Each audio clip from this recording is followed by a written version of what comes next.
রাসূল আকরাম সাল্লাল্লাহু আলাইহি সাল্লামের সময় যেই মানুষগুলি রাদিয়াল্লাহু তাআলা আনহু ওয়া রাদু আনহুম হয়ে গেলেন, ওরা কি খুব ভালো মানুষ ছিল? ডাকাতি করতো, মদ খাইতো, নারী নির্যাতন করতো। এক সাহাবী রাসূলের কাছে বলতেছেন, আমি নিজে আমার কন্যাকে, জীবন্ত মেয়েকে কবর দিয়েছি। রাসূল শুনে দুইবার কাঁদলেন। এই মানুষগুলা তো এই মানুষগুলারে পরিবর্তন করলো কিসে? দ্বীনুল হক, একটা সিস্টেম।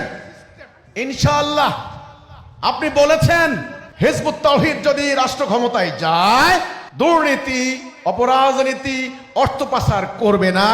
এর গ্যারান্টি কি? আমরা পরিষ্কার বলতে চাই, এর গ্যারান্টি হচ্ছে দ্বীনুল হক, এমন একটা সিস্টেম। এখানে দুর্নীতি করার সুযোগ নাই। দু একজন কালে ভদ্রে করলেও তাকে স্পেশাল বিমানে করে পাঠিয়ে দেওয়ার কোনো সুযোগ নাই। আমরা বলেছি, বাংলাদেশে যদি আল্লাহর আইন মোতাবেক বিচার হইতো, আল্লাহ বললেন চোরের হাত কেটে দাও, লক্ষ লক্ষ টাকা চুরি করে বিদেশে পাচার করার সাহস কেউ করতো না। তাহলে গ্যারান্টি কি? আল্লাহর বিধান দ্বীনুল হক। দ্বীনুল হক প্রতিষ্ঠা হলে ইনশাআল্লাহ দুর্নীতি, অর্থ পাচার হবে না।